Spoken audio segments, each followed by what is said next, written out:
What's up, peeps? Welcome back to another episode of Off the McBeaten Path. Today we are in Istanbul, Turkey. Can you hear the call to prayer happening? Can you hear it? We are in the Muslim world, guys. We finally made it. Country number 18 on our tour across the world. We finally made it to the Muslim world, and it feels like we've really reached a new milestone. It feels like from here it's going to be smooth sailing. The countries are cheap. They're very interesting. I feel like the YouTube videos are going to be really good. Yeah, I just feel like from here it's going to be easy. Also, we don't have a motorcycle. We sold that puppy. If you guys missed on that, go check out the YouTube videos. Yeah, selling the bike was a hard decision. I was really stubborn about making it all the way across the world, all the way across Europe and Asia, the majority of the world, let's be honest, on a sport bike. I thought that was going to be so lit and hilarious, but turns out I can't afford it. Number one, I can't even enter Turkey with the bike. Number two, I can't enter really any Middle Eastern countries without spending about $3,000 on the paperwork and all that shit. But if you guys have been watching the YouTube videos, I don't have to go into all that detail again because you already know what's going on. So I'm bikeless. We've been hitchhiking, taking boats, taking buses, trains, everything. Honestly, I feel like the videos are going to get more interesting from here on out because just the variety is going to be a lot better. So really looking forward to that. Yeah, it's been a while since I checked in with you guys. It's been about a month. Last I was talking with you guys, I had food poisoning. I was going home for a wedding, which was a good old time. Got to rejuvenate the old spirit, the old soul, feeling really refreshed and really excited to take on the next leg of the trip, which was at that time Eastern Europe, which we spent 2 months in Eastern Europe. Can you guys believe that? That is crazy to me. 2 months in Eastern Europe. I feel like we got to understand the culture pretty well. And anyways, Eastern Europe, Middle East, very exciting places, man. I feel like Western Europe was getting a little old. I didn't post a ton of videos from there just because I feel like nothing super interesting was happening, at least in France and Germany and whatnot. Well, I mean, that's a lie. I had a good time in France at the Eiffel Tower with those Portuguese babes or the Brazilian babes. But now we're in a very interesting part of the trip. I've never been to the Middle East ever. This is my first Muslim country, and it's already so incredibly interesting. But yeah, after the wedding, I just feel fucking rejuvenated, man. Just ready to continue with the journey. Yeah, before I left, I was feeling really burnt out. The whole YouTube hustle has been very challenging, and I think I was just ready to take a few weeks break, which was amazing. Got to see family, and started feeling really good about the process again. Yeah, guys, we were in Ukraine for 3 weeks. And then 2 or 3 weeks later, it got bombed. We left the following day that Putin said he was going to mobilize 300,000 more Russian troops. We left the next day.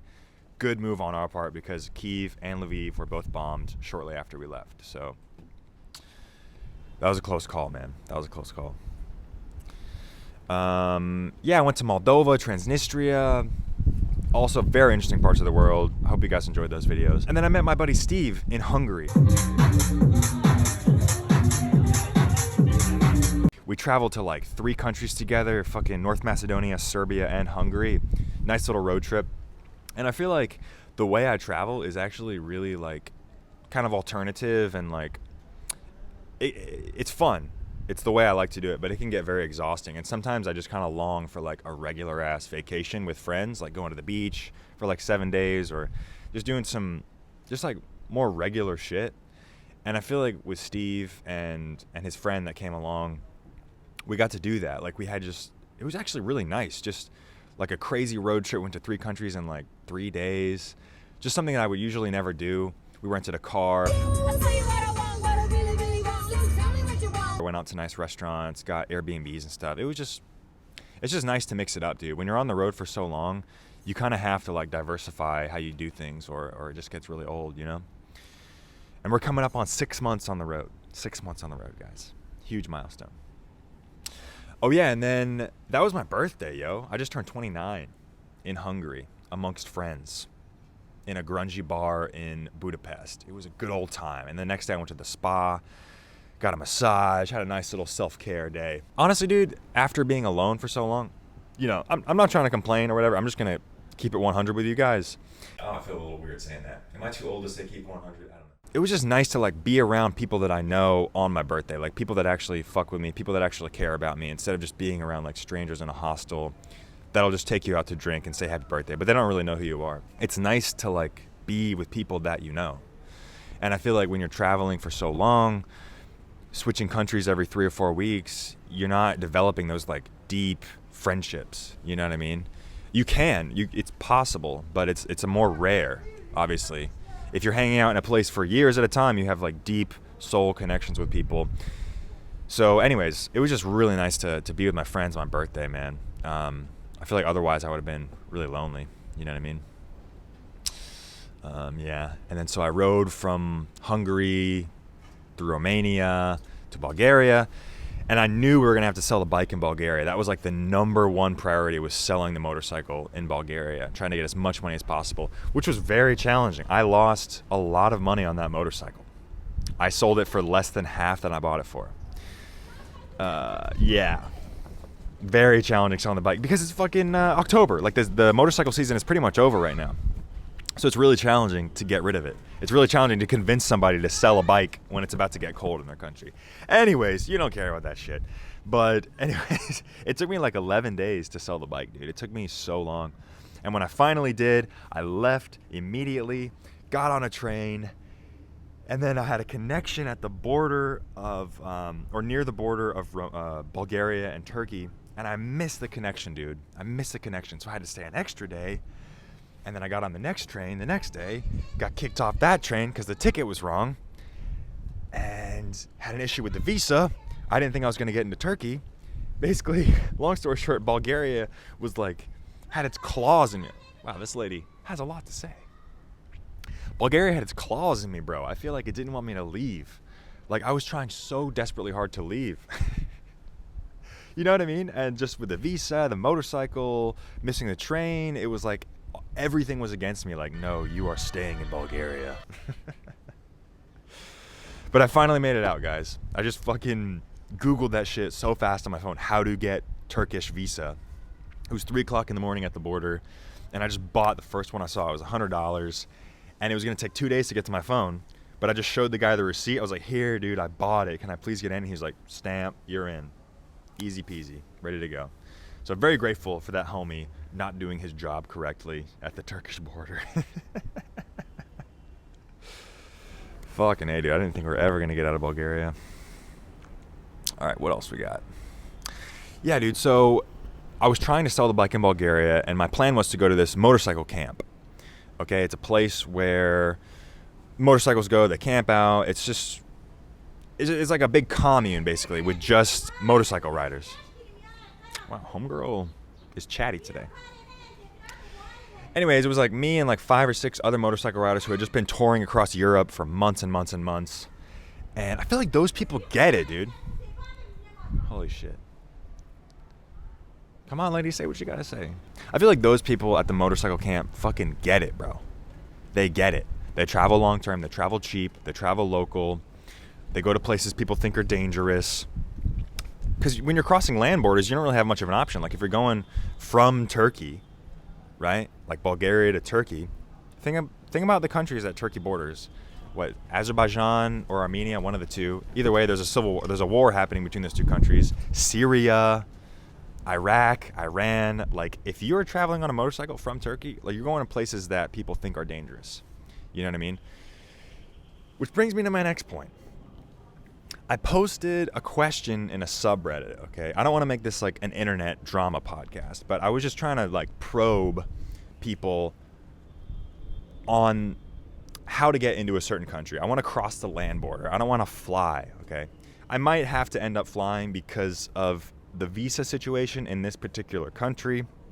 I won't tell you what country it is yet, but if you're watching the videos, you will know soon. I posted a question. I Googled best subreddits to post travel questions in, and one of them was R Wanderlust, a place where open-minded people explore the world, get out of their comfort zone, explore places maybe people think are dangerous, you know, but they're getting out there, they're questioning boundaries, they're expanding their mind. This is what I thought. Wanderlust, right? This is what you think when you think of wanderlust. So I posted a question. I said, hey, I'm wondering about such and such land border from Turkey.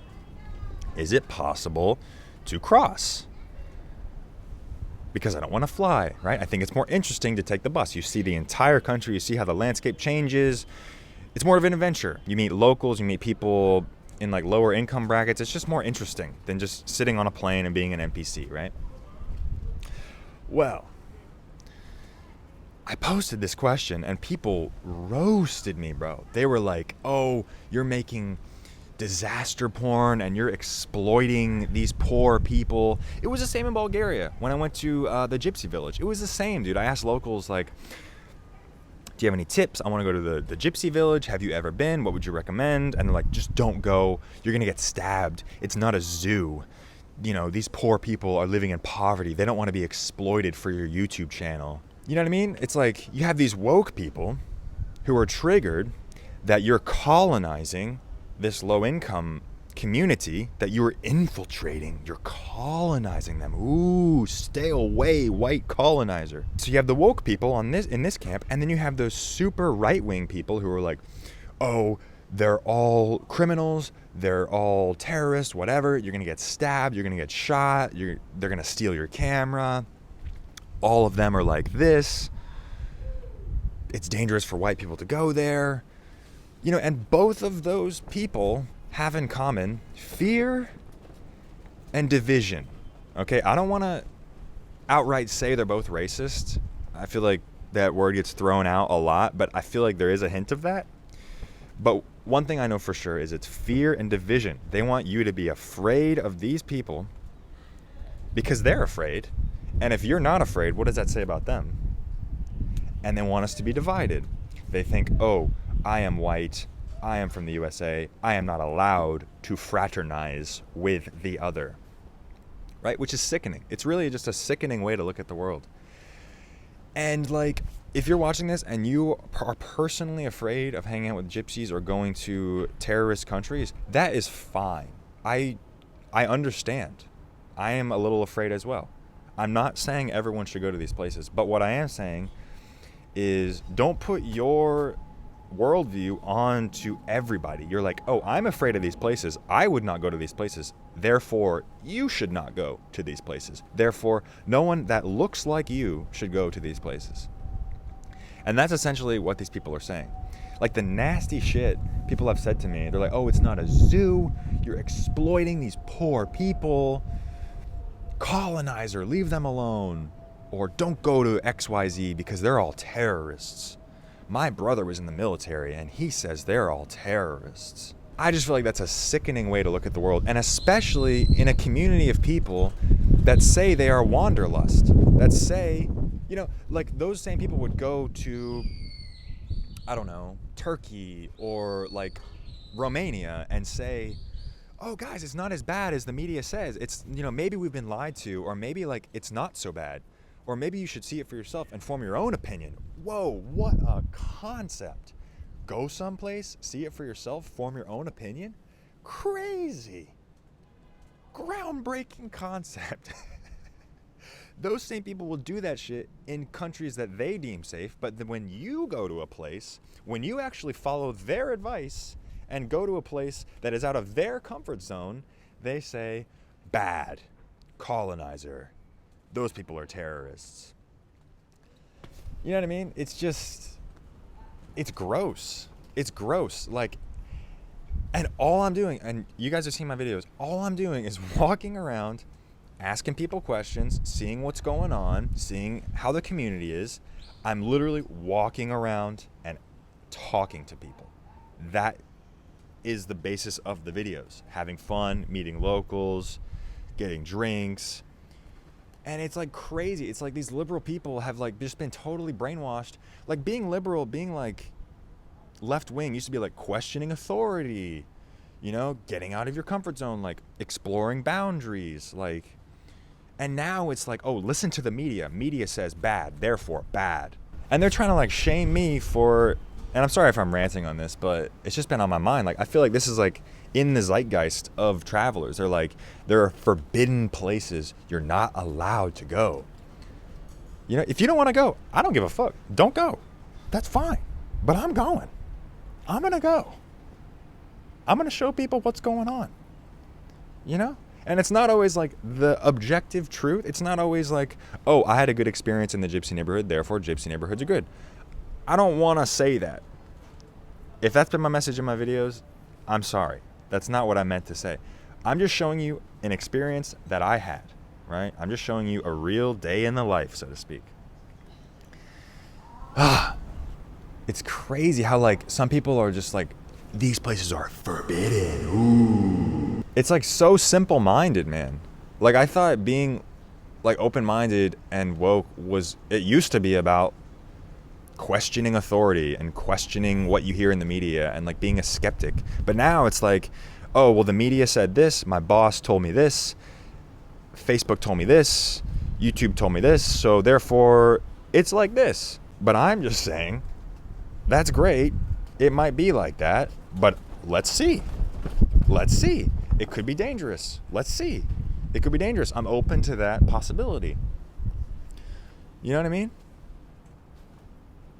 That's in the realm of possibilities too. It doesn't fucking matter. I'm not trying to go there with an agenda, although it usually is safer than people think. But I'm going there with an open mind. I'm actually trying to be a wanderlust. I'm trying to like explore the earth. And the thing is, are these people actually worried about me? Are they worried about me, a stranger on the internet? Or is their reaction, their anger and disgust at me really a reflection of how they feel about themselves?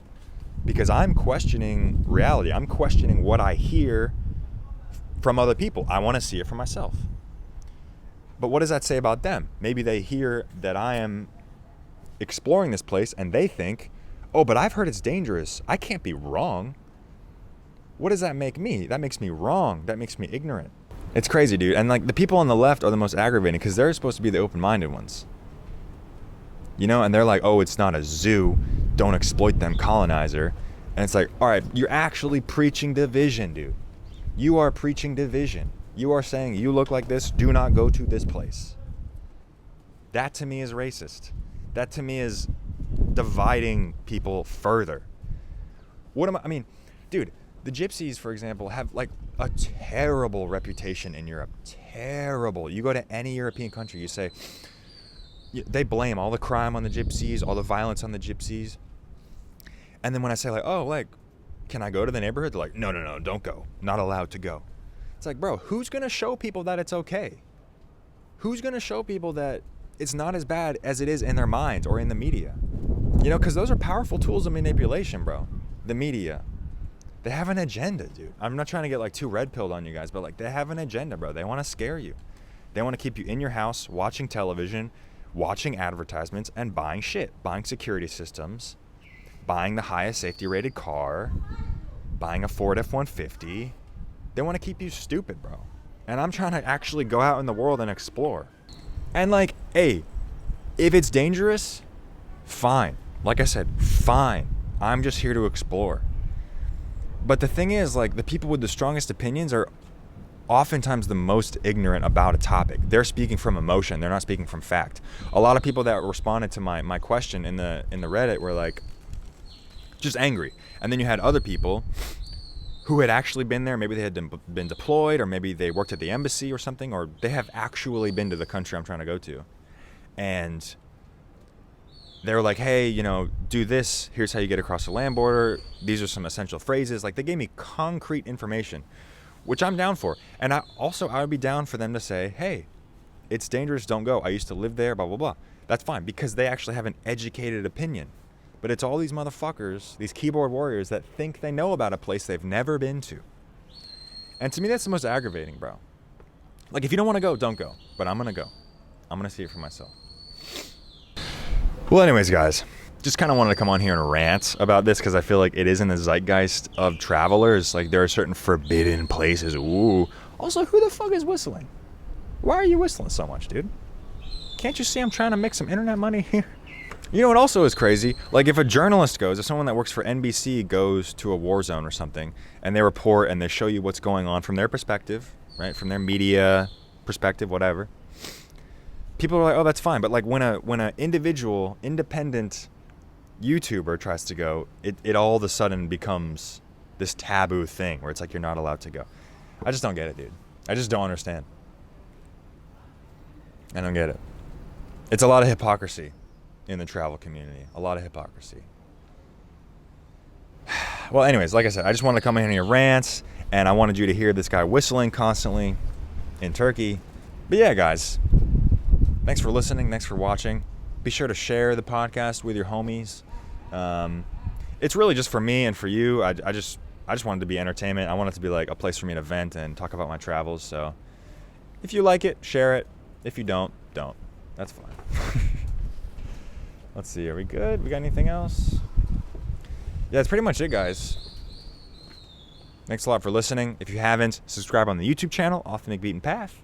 I have the Spotify. I'm going to put it on Apple Podcasts, Google Podcasts. Share it with your friends. Please subscribe. All right, peeps. I'll see you in the next one, probably in a month, from a different country, with many stories to tell. All right. Peace.